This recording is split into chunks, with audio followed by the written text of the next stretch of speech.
Not happy. Yes, sir. I'm not happy with you, man. You now, It's not the best way to start a day in court. I'm not happy with you. That's what the judge says right off the bat. And from that moment, it's clear this hearing is about to spiral. But this isn't just about a missed appointment or one bad test. PCS and felony court, and they end up dismissing it. right, you're on probation in our court. A motion to revoke has been filed because testing positive. Oh, she picked up a criminal case. You picked up a PCS. Failing to blow in your device, failing to participate in program. So for now, I'm going to have to take you see the jury box. Do you have a lawyer here today? No, sir. Okay, I'm going to appoint your lawyer today, and then we're going to talk about how we go forward. Take a Thank seat. you, sir. You're not allowed to leave. Please. Your Honor, so the state has filed a motion to revoke community supervision on Ms. Gonzalez. I just spoke to Ms. Gonzalez about each of these, and so I'd like to be able to respond to them before the court if possible. Sure. Well, I would ask them to start with their motion though, actually. So here's the deal. Yes, Your Honor.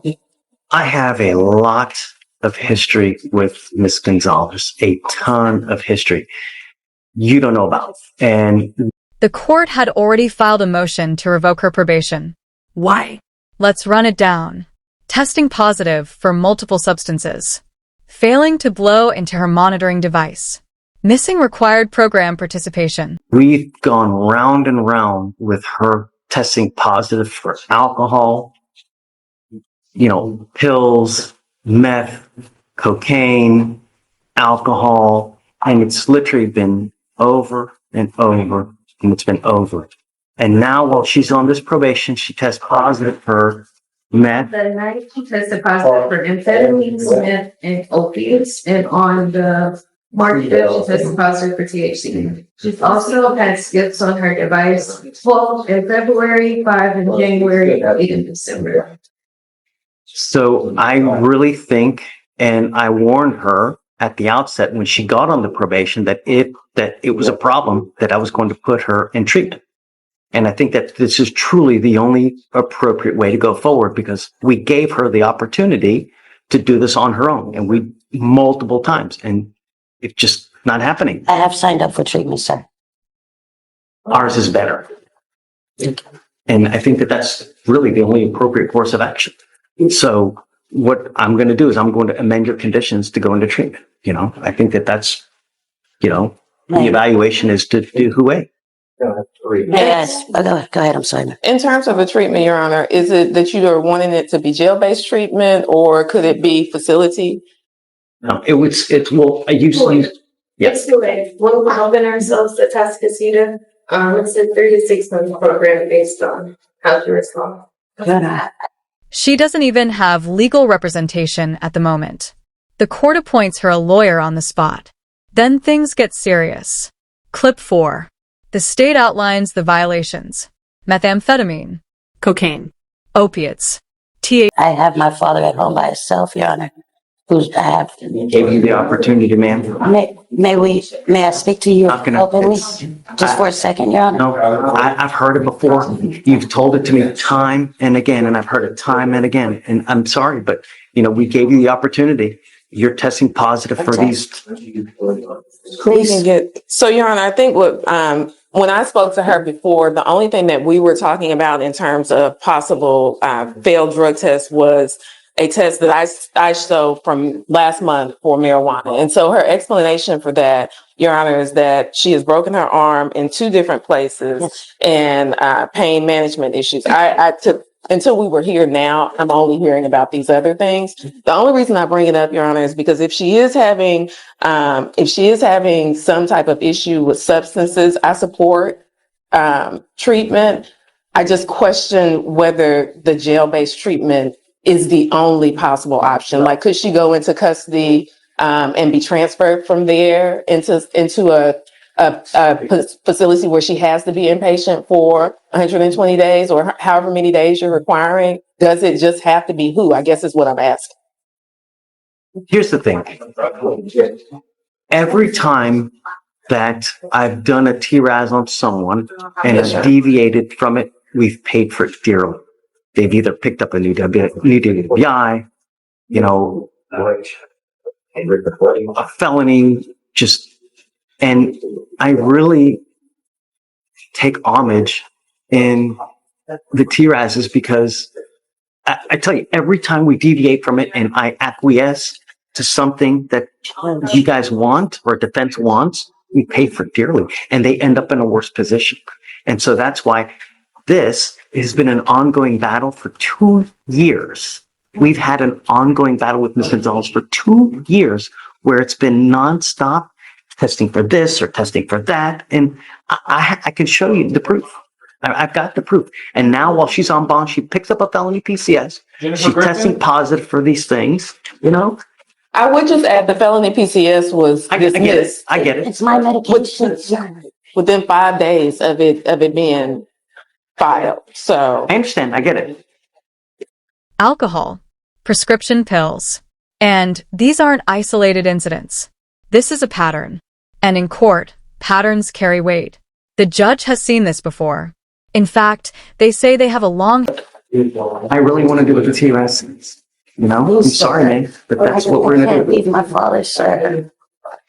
These are things that you think about when you're out there in the free world. We gave you the opportunity, Ms. Gonzalez. I'm not going to argue with you. No, sir, I'm not trying to argue with you, sir. I don't think the drug tests are, you're not, Your Honor, I'm so sorry. I'm not trying to say you're not looking at it correctly, but maybe you're not remembering, sir. I haven't So drank maybe in she wants a 15 motion, years. maybe she wants a hearing on, revoking, actually revoking her probation. Not revoking it. So he's not Not revoking. No, You're just changing the conditions. what I'm saying is, my drug tests, sir, those are my medications that you're calling out, sir. The Adderall. Okay, stop. Yes, ma'am. Just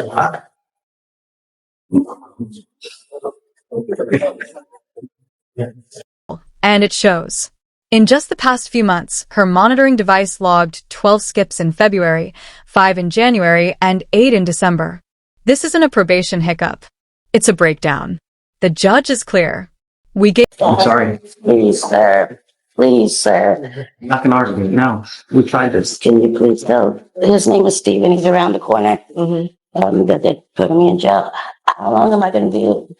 It's all up to you. If Your Honor, I will all the do treatment- anything. I can't take my dad's not going to have anyone to help him, sir. If we I'm not going to please argue look. with you, man. No, sir, I'm not trying to argue. Had the opportunity. I haven't drank in 15 years, Thank Your you, Your Honor. Honor. You have to look at my stuff. It's not right. All right. Good morning, Mr. Harris. Morning. Sir, you're charged with unlawful carrying of a weapon. You're facing up to a year in jail and or a $4,000 fine. We are going to do probable cause. You have the right to remain silent. Anything you say can or will be used against you. You have the right to have an attorney present. If you cannot afford one will be appointed to you, sir. Your Honor. On April 16, 2025, officers on patrol observed two males gambling in front of a store. The males were seen throwing dice on the ground and exchanging money. Officers arrived on scene and detained both males. Upon pat down of the defendant, an officer observed an unholstered handgun tucked under the defendant's right armpit. The officer recovered a black semi-automatic handgun from the defendant's possession. Officers observed the defendant to be born on January 8th, 2008, making him 17 years old and unable to legally carry a handgun. The officers also observed the defendant to be on probation for an aggravated assault, serious bodily injury. That's different. Yes, sir. If it's just the age, no way, right? But if he's on probation, that makes a different story. Where is he out of probation? This was out of the 314th. Deputy Miranda, does he smell like weed right now? I'm ordering you, Mr. Harris, as a condition of your bond, not to consume alcohol, illegal drugs, unprescribed controlled medication. You're what, 17? Yes, sir. I'm sending you now for a drug and alcohol test. I want to know what, if anything, is in your system. You're to go test and then you're to come right back. Do you understand? If I find that you have a weapon, I will revoke your bond, put you in jail. No more PR bonds. And We gave you chance after chance. We hope you'd turn it around. But now it's time for treatment.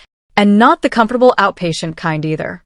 The judge orders court-mandated, jail-based rehab, a program that... let me tell you, those jails that you're in juvenile are a lot different than our jails. So get a clue. Do you understand? Yes, sir. Okay, take a seat for me momentarily, please. Your Honor, I have Zion Harris on docket. I think this is his first setting. Yes. And so I think we're just, looking for bond conditions. Done. He's young. On probation for an aggravated assault. What's he doing? Have you talked to him? Is he back there? He's in school.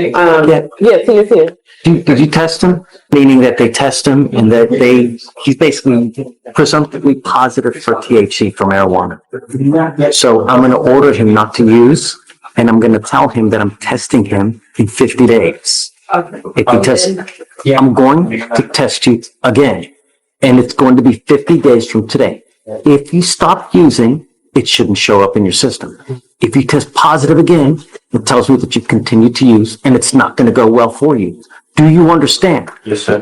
What are you doing with yourself these days? Where? I don't know why you're smirking, dude. You're not going well through, you're on felony probation. You've now picked up another case. I just think that's nervousness. I go to JJ, but tomorrow I got an appointment for a GED trade school. That's great. At least you have to do something with your life. Let me tell you, this life really, really sucks if you don't have money. And I would say most of the problems, most of the fights, most of the people that are in custody, 2 reasons. 1, no self-control. Number 2, they ain't got no money, so they'll do anything for it. And that's why they end up in custody. It starts now, while you're 17 and 18, to get on things and not end up as another statistic.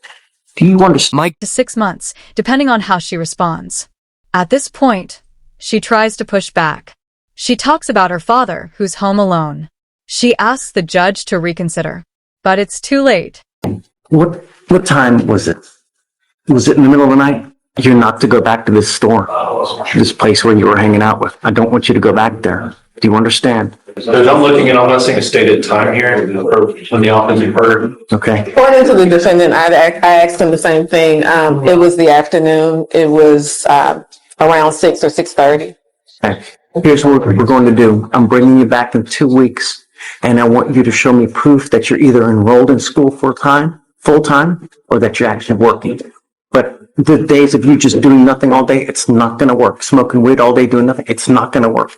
Do you understand? I'm going to keep a close eye on you so we know that this system will not fail you. If you end up in custody, it's because of you and you alone. Is he here? Are you here with someone today? Your mom? Come on up.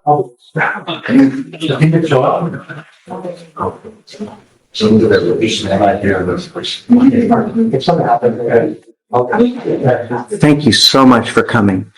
I just don't want him to end up with another statistic. He's on felony probation. He's picked up a new case. He's testing positive. No more.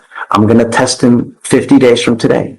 If he continues to smoke, it's not going to end up well. And I'm going to, I need your help with me. I can't do this alone. What does he do all day? But he just got accepted into the GED program to take a trade and a GED at the same time. Great. Okay. What's going to happen with that? Is he going to start that now? I enroll him tomorrow. Okay. So what's the schedule? Okay. My only other concern is I don't want you out in the middle of the night.